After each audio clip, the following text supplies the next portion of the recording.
पटना में लगातार डेंगू से संक्रमित लोगों की संख्या में बढ़ोतरी हो रही है। जहां एक तरफ लोग वायरल फीवर से परेशान हैं, तो वहीं दूसरी तरफ डेंगू ने कोहराम मचा रखा है। तो चलिए आज हम आपको बताते हैं कि डेंगू क्या होता है, किन वजहों से होता है, इससे बचाव के रास्ते क्या है, साथ ही इसका उपचार क्या है। दरअसल डेंगू बुखार है जिसे आमतौर पर हड्डी तोड़ बुखार के रूप में भी जाना जाता है। एक फ्लू जैसी यह बीमारी होती है जो डेंगू वायरस के कारण होती है। यह तब होता है जब वायरस वाला एडीज मच्छर किसी स्वस्थ व्यक्ति को काटता है। विश्व स्वास्थ्य संगठन के अनुसार अनुमानतः 5 लाख लोग हर साल डेंगू की वजह से अस्पताल में भर्ती होते हैं। तो चलिए आपको बताते हैं कि डेंगू होने के कारण क्या होते हैं। दरअसल डेंगू 4 वायरसों के कारण होता है जो इस प्रकार है: DENV1, DENV2, DENV3 और DENV4। जब यह पहले से संक्रमित व्यक्ति को काटता है तो वायरस मच्छर के शरीर में प्रवेश कर जाता है और बीमारी तब फैलती है जब वही मच्छर किसी स्वस्थ व्यक्ति को काटता है और वायरस व्यक्ति के रक्त प्रवाह के माध्यम से फैलते रहता है।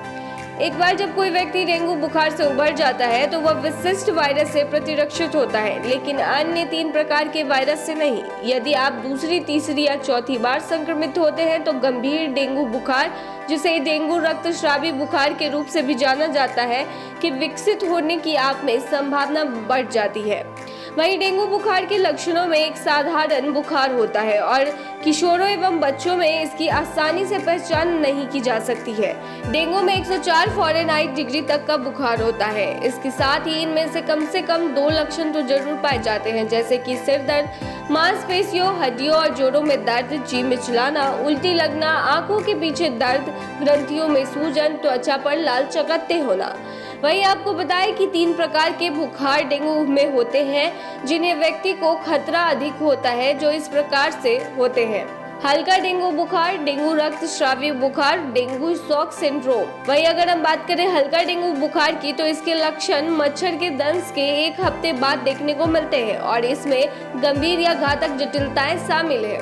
वहीं डेंगू रक्तस्रावी बुखार लक्षण हल्के होते हैं इस डेंगू बुखार के, लेकिन धीरे धीरे कुछ दिनों में गंभीर हो सकते हैं। वहीं अगर हम बात करें डेंगू शॉक सिंड्रोम्स की, तो यह डेंगू का एक गंभीर रूप है और यहाँ तक कि इसमें मौत भी हो सकती है पेशेंट की।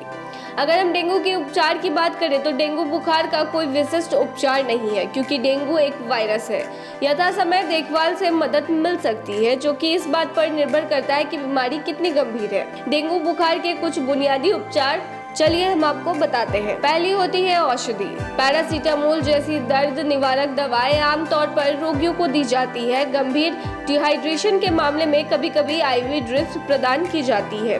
हाइड्रेटेड रहे, यह महत्वपूर्ण है क्योंकि हमारे शरीर के अधिकांश तरल पदार्थों का उल्टी और तेज बुखार के दौरान हाथ से हो जाता है, वो कम जाता है और इसी वजह से तरल पदार्थों की हमारे शरीर में जो है कमी होने लगती है, जिससे डिहाइड्रेशन होता है।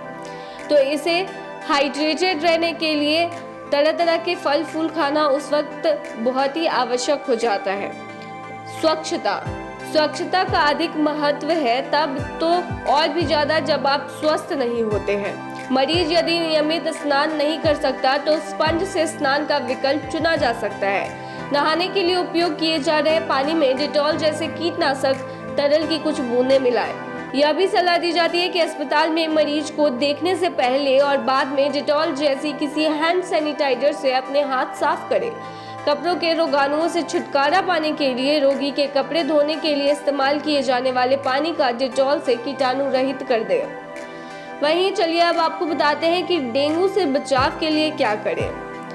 दरअसल शोधकर्ता अभी भी डेंगू बुखार के लिए एक विशिष्ट इलाज खोजने पर काम कर रहे हैं। डेंगू बुखार के उपचार में एसिटामिनोफेन टैबलेट के साथ दर्द निवारकों का प्रयोग शामिल है। इसके अतिरिक्त आपका डॉक्टर आपको खूब तरल पदार्थ पीने और आराम करने की सलाह देगा। सबसे अच्छा तरीका रोकथाम है। चलिए हम आपको कुछ क्रियाकलाप बताते हैं जिनसे आप वायरस से खुद को सुरक्षित रख सकते हैं। त्वचा को खुला न छोड़ें। अपनी त्वचा की सतहों को ढकने और मच्छर के दंश की संभावना को कम करने के लिए लंबी पैंट और पूरी बाजू की शर्ट पहनने की कोशिश करें। डेंगू के मच्छर सुबह या शाम को अत्यधिक सक्रिय होते हैं, इसीलिए ऐसे समय में बाहर निकलने से बचने की कोशिश करें। मच्छर रोधी क्रीम। आपको बता दें, बाजारों में कई सारे मच्छर रोधी क्रीम होते हैं, उसका इस्तेमाल करें ताकि मच्छर आपको ना काटे। व्यक्तिगत स्वच्छता। जब आप किसी वायरस से संक्रमित होते हैं तो आप अन्य बीमारियों के प्रति अतिरिक्त संवेदनशील हो जाते हैं। ऐसे में खुद को सुरक्षित रखना काफी ज्यादा जरूरी है।